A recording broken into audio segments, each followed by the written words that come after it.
Good evening. I'm Senator Tim Scott from the great state of South Carolina. We just heard President Biden's first address to Congress. Our president seems like a good man. His speech was full of good words, but President Biden promised you a specific kind of leadership. He promised to unite a nation, to lower the temperature, to govern for all Americans, no matter how we voted. This was the pitch. You just heard it again. But our nation is starving for more than empty platitudes. We need policies and progress that brings us closer together. But 3 months in, the actions of the president and his party are pulling us further and further apart. I won't waste your time with finger pointing or partisan bickering. You can get that on TV anytime you want. I want to have an honest conversation about common sense and common ground, about this feeling that our nation is sliding off its shared foundation and how we move forward together. Growing up, I never dreamed I would be standing here tonight. When I was a kid, my parents divorced. My mother, my brother, and I moved in with my grandparents. 3 of us sharing one bedroom. I was disillusioned and angry, and I nearly failed out of school. But I was blessed. First, with a praying mama. And let me say this, to the single mothers out there who are working their tails off, working hard, trying to make the ends meet, wondering if it's worth it, you can bet it is. God bless your amazing effort on the part of your kids. I was also blessed by a Chick-fil-A operator, John Moniz, and finally with a string of opportunities that are only possible here in America. This past year, I've watched COVID attack every rung of the ladder that helped me up. So many families have lost parents and grandparents too early. So many small businesses have gone under.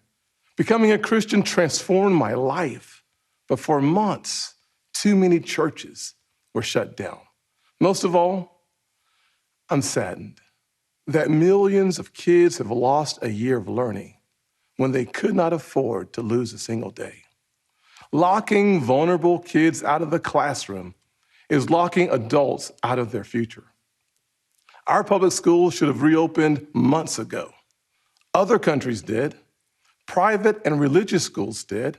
Science has shown for months that schools are safe. But too often, powerful grown-ups set science aside, and kids like me were left behind. The clearest case I've seen for school choice in our lifetimes, because we know that education is the closest thing to magic in America. Last year, under Republican leadership, we passed 5 bipartisan COVID packages. Congress supported our schools, our hospitals, saved our economy, and funded Operation Warp Speed, delivering vaccines in record time. All 5 bills got 90 votes in the Senate. Common sense found common ground. In February, Republicans told President Biden we wanted to keep working together to finish this fight. But Democrats wanted to go it alone. They spent almost $2 trillion on a partisan bill that the White House bragged was the most liberal bill in American history. Only 1% went to vaccinations, no requirement to reopen schools promptly.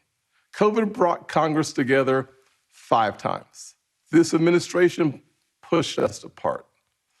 Another issue that should unite us is infrastructure. Republicans support everything you think of when you think of infrastructure. Roads, bridges, ports, airports, waterways, high-speed broadband. We're in for all of that. But again, Democrats want a partisan wish list. They won't even build bridges to build bridges. Less than 6% of the president's plan goes to roads and bridges. It's a liberal wish list of big government waste, plus the biggest job-killing tax hikes in a generation. Experts say when all is said and done, it would lower wages of the average American worker and shrink our economy. Tonight, we also heard about a so-called family plan, even more taxing, even more spending to to put Washington even more in the middle of your life from the cradle to college. The beauty of the American dream is that families get to define it for themselves. We should be expanding opportunities and options for all families, not throwing money at certain issues because Democrats think they know best. Infrastructure spending that shrinks our economy is not common sense. Weakening our southern borders and creating a crisis is not compassionate. The president is also abandoning principles he's held for decades. Now he says your tax dollars should fund abortions. He's laying groundwork to pack the Supreme Court. This is not common ground. Nowhere do we need common ground more desperately than in our discussions of race. I have experienced the pain of discrimination. I know what it feels like to be pulled over for no reason, to be followed around the store while I'm shopping. I remember every morning at the kitchen table, my grandfather would open the newspaper and read it, I thought. But later I realized he had never learned to read it. He just wanted to set the right example. I've also experienced a different kind of intolerance. I get called Uncle Tom and the N-word by progressives, by liberals. Just last week, a national newspaper suggested my family's poverty was actually privilege because a relative owned land generations before my time. Believe me, I know firsthand our healing is not finished. In 2015, after the shooting of Walter Scott, I wrote a bill to fund body cameras. Last year, after the deaths of Breonna Taylor and George Floyd, I built an even bigger police reform proposal. But my Democratic colleagues blocked it. I extended an olive branch. I offered amendments, but Democrats used a filibuster to block the debate from even happening. My friends across the aisle seemed to want the issue more than they wanted a solution. But I'm still working. I'm hopeful that this will be different. When America comes together, we've made tremendous progress, but powerful forces want to pull us apart. 100 years ago, kids in classrooms were taught the color of their skin was their most important characteristic. And if they looked a certain way, they were inferior. Today, kids are being taught that the color of their skin defines them again. And if they look a certain way, they're an oppressor. From colleges to corporations to our culture, people are making money and gaining power by pretending we haven't made any progress at all, by doubling down on the divisions we've worked so hard to heal. You know this stuff is wrong. Hear me clearly. America is not a racist country.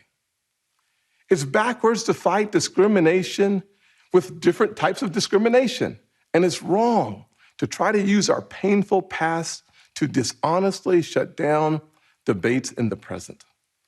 I'm an African American who's voted in the South my entire life. I take voting rights personally.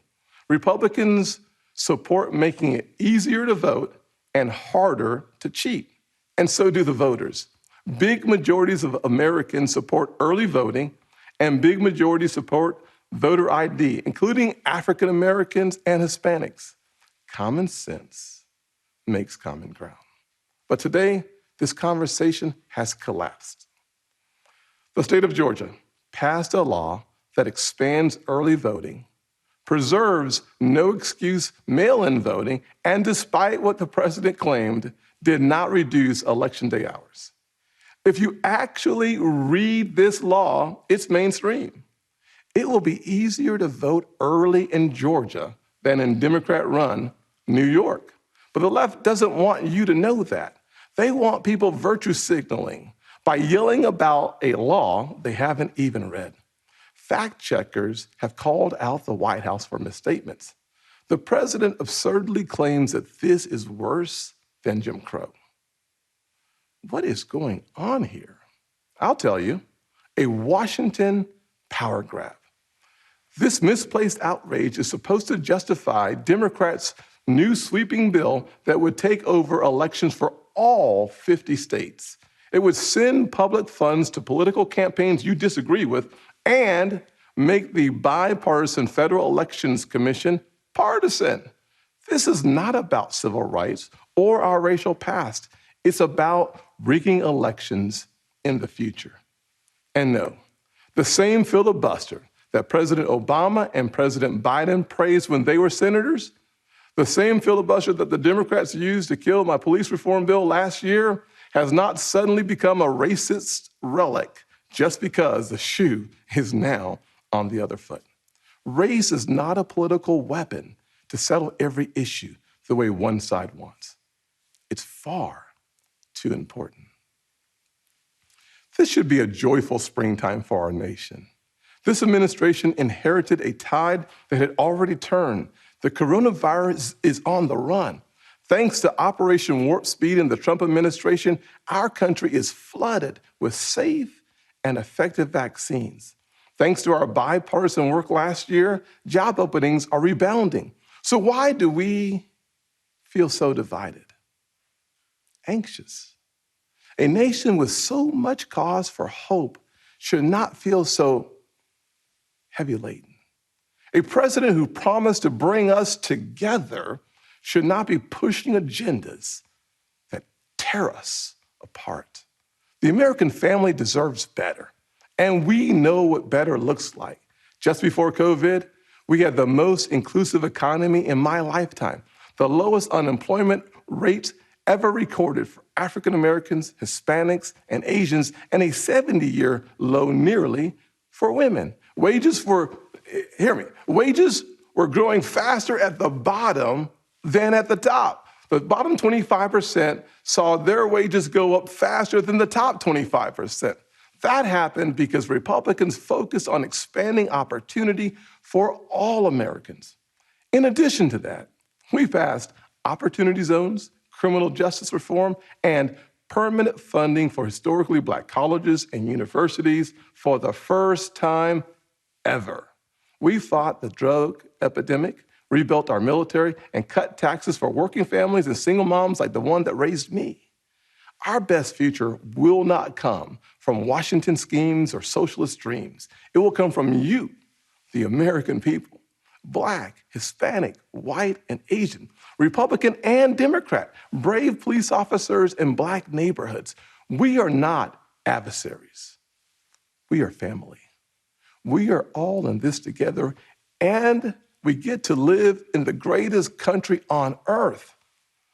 The country where my grandfather in his 94 years saw his family go from cotton to Congress in one lifetime.